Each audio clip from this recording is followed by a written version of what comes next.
Tamil YouTube channel வரவேற்கிறோம். தற்போது நடந்த டாப் 5 சினிமா செய்திகளை பார்க்கலாம். செய்தி 1. சூர்யா கொடுத்த நெருக்கடி. மாஸ் ஃபிளாப்பிற்கு இதுதான் காரணம். கோட் புரோமோஷனுக்காக இயக்குனர் வெங்கட் பிரபு தனியார் சேனலுக்கு பேட்டி கொடுத்தார். அந்த பேட்டியில் சூர்யாவுடன் இணைந்த மாஸ் திரைப்படம் தோல்வி அடைந்தது குறித்து பேசியிருக்கிறார். முதலில் அதை நான் நகைச்சுவையாகத்தான் எழுதியிருந்தேன்.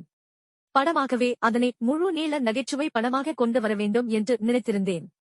ஆனால் சூர்யா தரப்பில் இருந்து மங்காத்தா போன்ற ஒரு படத்தை கொடுத்து விட்டீர்கள். அப்படி இருக்கும்போது உங்களிடம் இருந்து வரும் படம் மாஸ் மற்றும் ஆக்சன் கலந்து இருக்க வேண்டும் என்றனர். படமாகவும் அது மிகப்பெரிய படமாக வர வேண்டும் கூறிவிட்டனர். சில சமயங்களில் பிறருக்காக நம்முடைய ஐடியா மாறிவிடுகிறது. அந்த ஐடியா மாறும் பொழுது நம்முடைய படமானது தோல்வியை நோக்கி செல்கிறது என்று நான் நினைக்கிறேன். என்னுடைய சென்னை 28, மங்காத்தா, மாநாடு உள்ளிட்ட படங்களிலெல்லாம் என்னுடைய ஐடியா எதையும் நான் மாற்றவில்லை என்று கூறியுள்ளார். செய்தி 2. என்னை லேடி சூப்பர் ஸ்டார்னு கூப்பிடுறாங்க.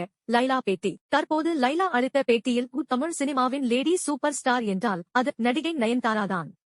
சமீபத்தில் திருநெல்வேலிக்கு படப்பிடிப்புக்கு சென்றிருந்த போது ரசிகர்கள் தன்னை லைலா லேடி சூப்பர் ஸ்டார் என அழைத்தார்கள்.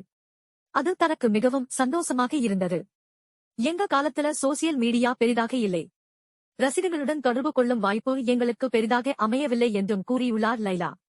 கோட் திரைப்படம் ரசிகர்களை நிச்சயம் கவரும் என்றும் இத்தனை நடிகர்களுடன் நடிப்பது தனக்கு கிடைத்த பாக்கியம் என்றும் கூறியுள்ளார். செய்தி 3.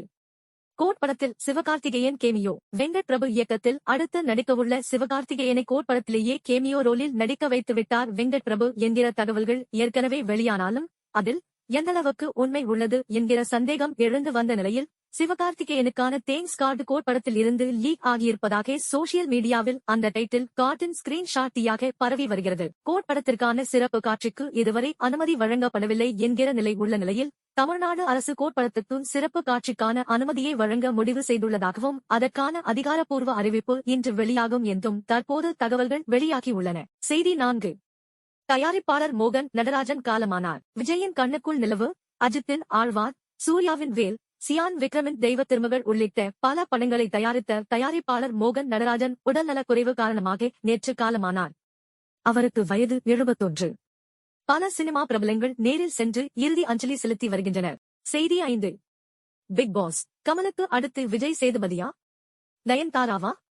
இன்று மாலை தெரிஞ்சிடும். தமிழில் ஒளிபரப்பாகும் ரியாலிட்டி ஷோக்களில் பெரும்பான்மையான ரசிகர்களை கொண்ட ரியாலிட்டி ஷோ என்றால் அது பிக் பாஸ் தான்.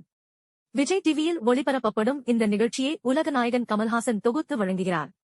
இதுவரை 7 சீசன்கள் முடிவடைந்துள்ள நிலையில் தற்போது 8வது சீசனுக்கு விஜய் டிவியும் பிக் பாஸ் ரசிகர்களும் தயாராகி வருகின்றனர். ஏற்கனவே உலகநாயகன் கமல்ஹாசன் தான் பிக் பாஸ் போட்டியை தொகுத்து வழங்குவதில் இருந்து விலகுவதாக கூறினார். இந்த நிலையில் இன்று அதாவது செப்டம்பர் மாதம் 4ஆம் தேதி மாலை 6 மணிக்கு பிக் பாஸ் சீசன் 8 இன் தொகுப்பாளர் யார் என்பது குறித்து விஜய் டிவி சார்பில் தெரிவிக்கவுள்ளனர். பெரும்பாலானோர் நடிகர் விஜய் சேதுபதிதான் என கூறினாலும் எதிர்பாராததை எதிர்பாருங்கள் என்ற ஸ்டைலில் இயங்கி வரும் பிக் பாஸ் டீம் யாரை தேர்வு செய்துள்ளது என்பது குறித்து இன்று மாலை 6 மணிக்கு தெரிந்துவிடும். Fills my mind.